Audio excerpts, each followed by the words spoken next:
শুনছিলেন দেশ বিদেশের খেলার সবশেষ খবরগুলো। আমরা আগেই পরিচয় করিয়ে দিয়েছি। আমাদের সঙ্গে আছেন অনূর্ধ্ব-21 দলের কোচ এবং অধিনায়ক, যাদের সঙ্গে আমরা কথা বলবো বিশ্বকাপের স্বপ্ন পূরণ নিয়ে। বিশ্বকাপের এই স্বপ্ন পূরণের পর আসলে বাংলাদেশের হকির ভবিষ্যৎ কতটা বদলে গেল কিংবা কোন পথে যাবে, এই বিষয় নিয়ে আমরা আলোচনা করব। আপনারাও চাইলে অংশ নিতে পারেন, আমাদের সঙ্গে ফোন করতে হবে স্ক্রিনে দেখানো নম্বরগুলোতে।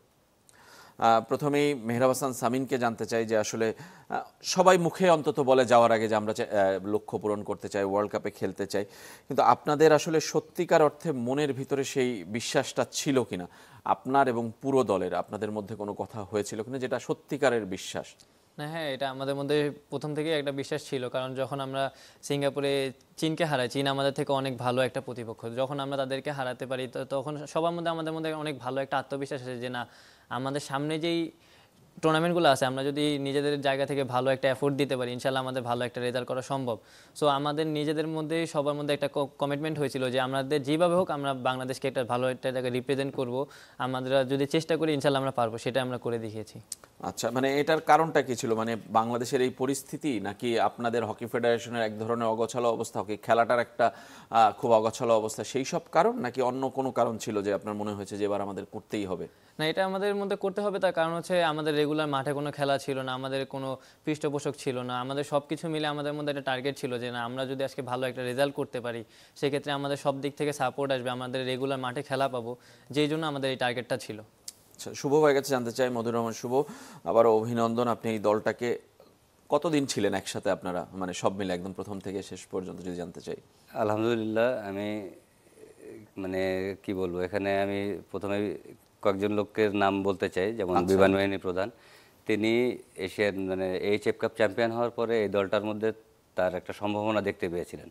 সুতরাং তিনি সেপ্টেম্বরের 1 তারিখ থেকে এই দলের ক্যাম্প শুরু করেছেন 45 জন নিয়ে। আর আমাকে নির্বাচন করার জন্য তিনি সাবেক যুগ্ম সম্পাদক আরিফুল হক প্রিন্স, রিফাত ভাই, তারা আমার উপর বিশ্বাস রেখেছেন, আস্থা রেখেছেন যে আমি হয়তো বা তাদের সাপোর্ট করতে পারবো। আর এই 2 মাস 20 দিন আমরা বিকেএসপিতে ক্যাম্প করেছি। বিকেএসপি 2 মাস 20 দিন। আচ্ছা, মহাপরিচালক মহোদয়কে আমি থ্যাঙ্কস জানাতে চাই। তিনি সার্বক্ষণিক সব ফ্যাসিলিটিস ব্যবহার করার সুযোগ দিয়েছেন এবং প্রত্যেকটা খেলার পরে তিনি নিয়মিত ফোন করতেন, ছেলেদের সাথে কথা বলতেন, বিমান বাহিনী প্রধান মহোদয় কথা বলতেন যে তোমাদের খেলো, তোমরা মনোজড় করে খেলো। এবং এই ছেলেরা যে ত্যাগ স্বীকার করছে, আপনারা কিছুদিন দেখেছেন পেপারে অথবা নিউজে দেখছেন, তাদের কোনো ফ্যাসিলিটিস ছিল না, বাট তাদের মনে একটা স্বপ্ন ছিল যে আমরা বিশ্বকাপে খেলবো। এবং এই একটা টার্গেটকে নিয়েই তারা এগিয়ে গেছে যে আমাদের ডু অর ডাই, আমরা ওয়ার্ল্ড কাপে যেতে হবে। এটাই ছিল তাদের একটা এম। আচ্ছা, সেই এমটা পূরণ হয়েছে। মানে আপনি কি স্যাটিসফাইড? মানে একটা এম তো পূরণ হয়েছে, কিন্তু ওভারঅল খেলার ধরন, মান কিংবা কোয়ালিটি, পারফরমেন্স সব কিছু মিলে কি আপনি স্যাটিসফাইড?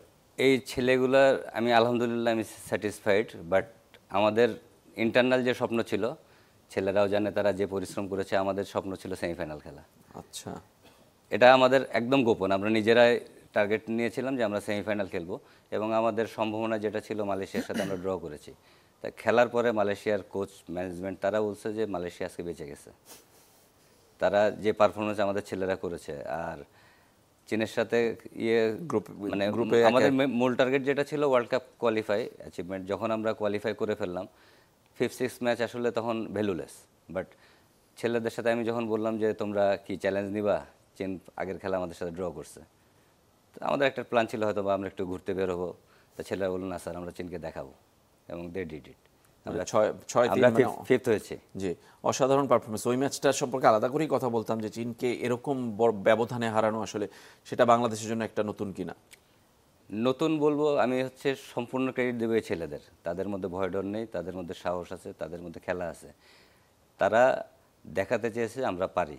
আর আমাদের পিছনে যদি এখন সবাই থাকে, আমরা ওয়ার্ল্ড কাপে ইনশাল্লাহ ভালো কিছু করে দেখাবো। এটা তাদের এখন থেকে টার্গেট অলরেডি তারা সেট করে ফেলেছে ওয়ার্ল্ড কাপের জন্য। মানে 1 বছর এখনো প্রায় বাকি, আমরা কারণ এখনো ডেট এবং ভেন্যুটা সরাসরি ঠিক হয়নি। ভারতে হবে খেলা। 1 বছর পরে ওয়ার্ল্ড কাপ নিয়েও কথা বলবো, কিন্তু এই দলটাকে নিয়ে আগে কথা বলতে চাই। এই দলটাকে অনেকে বলছেন যে এই দলটার নাম বাংলাদেশ, কিন্তু আসলে পুরোটাই বিকেএসপির প্লেয়ার। আমি যদি ভুল না করে থাকি, 14 জন কারেন্ট প্লেয়ার, 4 জন এক্স প্লেয়ার, আর কোচিং স্টাফের সবাই তো বিকেএসপি। আপনার 14 জন হচ্ছে এক্স, 4 জন কারেন্ট প্লেয়ার, আমি ভুল বলেছি, সরি। সেইটা এবং কোচিং স্টাফের সবাই বিকেএসপির সাথে সম্পৃক্ত ছিল বা আছে এখন কোনো না কোনোভাবে, মানে পুরো বিকেএসপির একটা দল, মানে এটাও কি একটা কারণ তাদের সাকসেসের? এখানে আমি মানে ক্রেডিট মানে আবার কিছু লোককে কৃতজ্ঞতা দিতে যাচ্ছি। যেমন হকিতে আপনি জানেন কিছুই নেই, বাট প্রত্যন্ত অঞ্চল যেমন আমাদের কিছু পকেট আছে যেখানে খেলা হয়, রাজশাহী ধরি, দিনাজপুর, জয়পুরহাট, নাটোর, চিটাগাং, এরকম আরও কয়েকটা জায়গায় খেলা হচ্ছে। সেখানে যে রুট লেভেলে কোচরা আছেন বা সংগঠকরা আছেন, তারা তাদের নিয়ে কাজ করছে, তাদের কিন্তু কোনো লক্ষ্য নেই। ইভেন দেখেন ওখান থেকে যে ছেলেরা বিকেএসপিতে আসছে, অনেক সময় ভর্তি হওয়ার টাকাটা পর্যন্ত সেই সংগঠকরা নিজের পকেট থেকে বিয়ার করে, যে বিকেএসপিতে গেলে তুমি হয়তো বা একটা ভালো ট্র্যাকে আসতে পারো। আর যেহেতু সবাই বিকেএসপির, আমিও বিকেএসপিতে আছি, তো ছেলেরা তাদের সব কিছু ছোটো থেকে, আমাদের যে বিকেএসপির কোচিং স্টাফ আমরা আছি যারা, তারা তাদের একটাই স্বপ্ন দেখে তোমরা ভালো জায়গায় যাও, তোমাদের টার্গেটটা গোলটা সেট করো অনেক উপরে, যে তোমরা খেলাধুলা এবং সাথে এডুকেশন। আপনি জানেন এই টিমের অনেকে ঢাকা ইউনিভার্সিটিতে পড়তেছে, যশোর বিজ্ঞানে পড়তেছে, ড্যাফোডিলে পড়তেছে। তারা কিন্তু বিকেএসপিতে পাশ করার পরে লেখাপড়ার দিকেও আছে, কারণ তাদেরকে আমরা স্বপ্নটাই দেখাই যে একটা সময় কিন্তু স্পোর্টস থেমে যাবে, তোমার ক্যারিয়ার করতে হলে এডুকেশনও দরকার। তারা কিন্তু সেভাবে তাদের এম ঠিক করে নিয়ে আগাচ্ছে যে আমরা খেলাধুলা করব এবং সাথে এডুকেশন। এখন আমাদের এই ছেলেদের পিছনে দরকার পৃষ্ঠপোষকতা, যাতে খেলার সাথে সাথে তাদের ফিনান্সিয়াল সাপোর্টটাও থাকে, যে আমি আর্থিকভাবে স্বাবলম্বী, আমার অন্যদিকে চিন্তা করতে হচ্ছে না। জানেন একটা কেটসের দাম প্রায় $150 মতো, স্টিকের দামও এরকম $160-70। ইভেন আমার গোলকিপার যে হাই এক্সপেন্সিভ, একটা ফুল সেট নিতে গেলে প্রায় 3.5-4 লাখ টাকার উপরে খরচ হয়, তো পার্সোনালি বিয়ার করতে হয়। তা এখন যদি এরা সাপোর্ট পায়, যে আমার আর্থিক নিশ্চয়তাটা থাকে, তাহলে কিন্তু তারা ফুল ফোকাসটা খেলায় করতে পারবে, যে এদের মধ্যে সেই যোগ্যতা এবং কোয়ালিটিটা আছে। এবং এই দলের অনেকেই আমরা জানি যে মানে প্রয়োজন মতো আসলে গিয়ারও কিনতে পারেনি, তাছাড়াই খেলেছে। এটা নিয়েও আমি কথা বলতে চাই। তার আগে একটু মেহরা হাসান সামিনের কাছে জানতে চাই যে মানে এই দলটার তো অনেকেরই অনেক সমস্যা, আমরা যেটা বলছিলাম বাংলাদেশের সীমাবদ্ধতাও প্রচুর, তারপরেও মানে মোটিভেশনটা আসলে কোত্থেকে এসেছিল আপনাদের মধ্যে? না, আমাদের মধ্যে একটা টার্গেট ছিল যে আমাদেরকে ওয়ার্ল্ড কাপ খেলতে হবে, কারণ আমাদের মধ্যে অনেকের দেখা যাবে অনেকেরই ফ্যামিলিতে অনেক প্রবলেম ছিল, বা আমাদের ক্যাম্প থেকে যে আমরা ফিনান্সিয়াল যে অ্যামাউন্টটা পাইছি এটার পরিমাণও অনেক কম ছিল। কিন্তু আমাদের মধ্যে সবার মাইন্ডসেট একটাই ছিল যে আমাদেরকে ওয়ার্ল্ড কাপ কোয়ালিফাই করতে হবে। আমরা যদি এখন এইসবের দিকে তাকিয়ে থাকি তাহলে আমাদের পিছায় যাব। তখন আমরা মানে ওইটার কীভাবে সলিউশন আনা যায়, তখন ওইটার মধ্যে আমাদের মানে সব কিছু ওদিকে ফোকাস গেলে আমরা আমাদের খেলা থেকে পিছাবো। তো আমরা চেষ্টা করছি যে না, আমরা ওদিকে ফোকাস করবো না, আমরা আমাদের খেলাতে ফোকাস রাখি, যেটা আসবে সেটা পরে দেখা যাবে। যদি আমরা আজকে ভালো একটা রেজাল্ট করতে পারি, দেখা যাবে আমাদের সবাই তখন সাপোর্ট করবে। কিন্তু আমরা এইটা এখন মানে এখন যেটা হতেছে এটা আমরা দেখবো না, আমরা পরেরটা দেখবো ইন ফিউচারে। আমরা এখন যদি আমরা রেজাল্ট করতে পারি, তখন আমরা সবাইকে বলতে পারবো যে না, আমাদের কিছু ছিল না কিন্তু এখন আমরা রেজাল্ট করছি, এখন আমাদেরকে একটা পাওয়ার সময় আছে। এই একটা টার্গেট নিয়ে আমরা সবসময় এগিয়ে গেছিলাম। মানে কিছুই ছিল না বলতে কি সমস্যাগুলো আসলে ছিল আমি শুনতে চাই আপনার মুখেই, কিন্তু তার আগে একজন দর্শক আছেন, আমরা ফোন নিতে চাই। পরিচয় জানিয়ে আপনার প্রশ্ন অথবা মতামত জানাবেন। আসসালামু আলাইকুম, আমি রিশাদ বলছি রাজশাহী থেকে। ওয়ালাইকুম আসসালাম, জি বলেন। আমার প্রশ্ন হচ্ছে যে এইসব মানে লেভেলে মানে আন্ডার 19 কিংবা 21 এইসব লেভেলে যেসব প্লেয়ার গুলো হকি, ক্রিকেট, ফুটবল মানে ভালো করে তুলনামূলকভাবে, কিন্তু এই প্লেয়ার গুলোই যখন জাতীয় দলে যায় তখন মানে এরা আর সেভাবে পারফর্ম করতে পারে না। এর কারণ কি? আচ্ছা, ধন্যবাদ আপনাকে। এটা শুভ ভাই, আমি শুভের কাছে এই উত্তরটা একটু সংক্ষেপে জেনে নিতে চাই যে বয়সভিত্তিক পর্যায়ে বাংলাদেশ যে পরিমাণ ভালো খেলে জাতীয় দলে সেই পরিমাণে পারে না, সেটা আমাদের সব খেলারই একটা কারণ কিংবা সমস্যা আমরা বলতে চাই। রিসেন্টলি আমাদের ক্রিকেট টিম আন্ডার 19 চ্যাম্পিয়ন হলো, তাদেরকে কংগ্রাচুলেশন দিচ্ছি যে তারা ভালো করেছে। তো এখানে মেন সমস্যা হকিতে যদি বলি, অন্য গেমে আমি যাচ্ছি না, হকিতে কিন্তু আমাদের খেলা নেই। টোটালি জিনিসটা হচ্ছে আমরা মাঠে খেলা থাকতেছে না, 1 বছর লিগ হওয়ার পরে তারপরে খেলা নেই। যেমন দেখেন এই ছেলেগুলো যারা বিকেএসপি থেকে বের হয়ে গেছে, যারা ক্যাম্পে থাকে বা ইয়েতে আছে তারা টাচে আছে, বাট বিকেএসপি থেকে কিন্তু আরও অনেক ছেলে বের হচ্ছে, তারা কিন্তু খেলা থেকে হারিয়ে যাচ্ছে।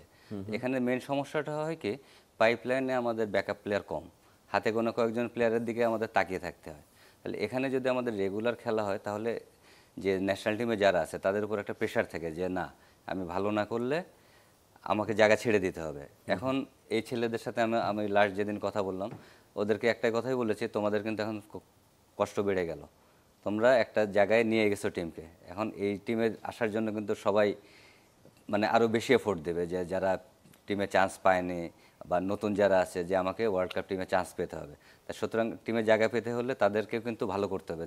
তারা যদি তৃপ্তির ঢেকুর তুলে বসে থাকে যে না আমরা ওয়ার্ল্ড কাপে নিয়ে গেছি আমরা টিমে থাকবো, এমন কিন্তু না। তাহলে তাকে পারফর্ম করতে হবে। যে এই একটা পজিটিভ যে এই কম্পিটিশন, এটার অভাব হচ্ছে ন্যাশনাল টিমে চলে আসে, যে খেলা না থাকার দরুন। মানে সেই কারণেই আসলে পারফরমেন্সটা ওইখানে ধরে রাখা যায় ওখানে ধরে রাখা যায় না, যে তাদের পিছনে প্রেশার দেওয়ার লোক নেই যে আমাকে সরাই দেবে একজন। সামিনের কাছে যে প্রশ্নটা রেখেছিলাম যে আসলে বলছিলেন যে কিছুই ছিল না এই দলটার অনেকেরই, কি সমস্যার মধ্যে যেতে হয়েছে আপনাদেরকে, তার একটা দুটো উদাহরণ যদি না, আমাদের এটা হচ্ছে মানে আমাদের অনেকের মধ্যে স্টিকের প্রবলেম ছিল। আচ্ছা। মানে অনেকের দেখা যাবে এই এই এই মানে এই টুর্নামেন্ট খেলার জন্য যেরকম হাই কোয়ালিটি হকিগুলো দরকার সেই রকম হকি কিন্তু আমাদের অনেকের মধ্যে ছিল না। কোনোটা একটু নর্মাল লেভেলে, কোনো কারোটা অনেকটা ফেটে গেছে, কিন্তু সে কিন্তু ওইটা দিয়েই খেলতেছে। আবার অনেকে শুয়ে সমস্যা ছিল, একটা শু দিয়ে সে কন্টিনিউ চলতেছে। স্যারও অনেক টাইমে বলছে যে তুমি একটা শু কেনো না কেন, কিন্তু তো মানে সে যে শুটা কিনবে, কারণ সে মাস শেষে যে অ্যামাউন্টটা পাচ্ছে সেটার অ্যামাউন্টটা কিন্তু পরিমাণটা অনেক। এখন সে ওই অ্যামাউন্টটা সে নিজে চলবে না ফ্যামিলিকে দিবে না একটা হকি শু কিনবে। এই সমস্যাগুলো যখন আমরা ওভারকাম করতে পারবো তখন কিন্তু আমাদের খেলার ফোকাসটা আরও বাড়বে, আমাদের মনটাও প্রফুল্ল থাকবে যে না আমাদের কাছে ভালো ভালো জিনিস আছে, আমরা আরও এফোর্ট দিলে আমাদের হয়তো বা এর থেকে আরও ভালো কিছু আসতে পারে। আচ্ছা, শুভ ভাই কিছু যোগ করতে চান কিনা, মানে এই প্লেয়ারদের সমস্যার ইস্যুটা যে তারা এই সীমাবদ্ধতার মধ্যেও খেলেছে? না, অবশ্যই আমি মানে প্রথমে থেকে বলে আসছি এই ক্রেডিট যেটা পুরোটাই খেলোয়াড়দের, যেহেতু ওয়ার্ল্ড কাপ কোয়ালিফাই করছে পুরোটাই ক্রেডিট। এবং সামিন বললো এবং আপনারাও জানেন যে তাদের কিছুই নাই, একদম তাদের শুধু স্বপ্ন ছাড়া আর কিচ্ছু নাই।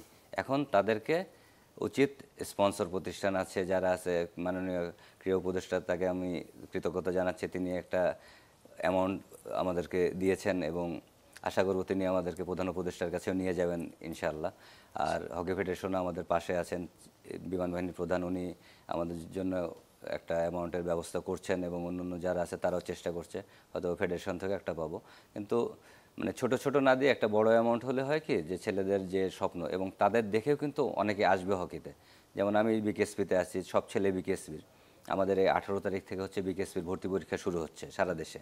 তাহলে এই হাইলাইটসগুলো হলে কিন্তু বিকেএসপিতে ভর্তি পরীক্ষার সময় আমরা অনেক ছেলে পাবো। যেমন আমাদের যে হকিতে আমরা বাছাইয়ের সময় যে সমস্যাটা হয়, ছেলে পেলে আসে না অনেক জায়গায়, আমরা ফুটবলের লাইনে যে দাঁড়িয়ে থাকি, যে ফুটবলে যে চান্স পাবে না তাকে ধরে যদি হকিতে আনা যায়। তা এখানে যদি এই ছেলেটা এখন থেকেই যে হাইলাইট হইলো যে একটা ছেলে হকি খেলে 5 লাখ 10 লাখ 20 লাখ টাকা পাচ্ছে, তাহলে কিন্তু আমার নেক্সট বাছাইয়ের সময় আমি ভালো ভালো ছেলে নিয়ে আসতে পারবো, যে আমাদের হকির লাইনেও ছেলেরা দাঁড়াচ্ছে যে হকি খেলে কিছু করা যায়। তা মানে পরের প্রজন্ম তাহলে হকিতে আগ্রহী হবে। এখন থেকেই আমাদের এই ব্র্যান্ডিংটা করা উচিত, যে এই ছেলেরা যে হকিকে একটা সুযোগ দিয়েছে, যে টার্নিং পয়েন্ট আমি যদি ধরি, এদের ব্র্যান্ডিং করে হকিকে এগিয়ে নিয়ে যাওয়া উচিত আমাদের।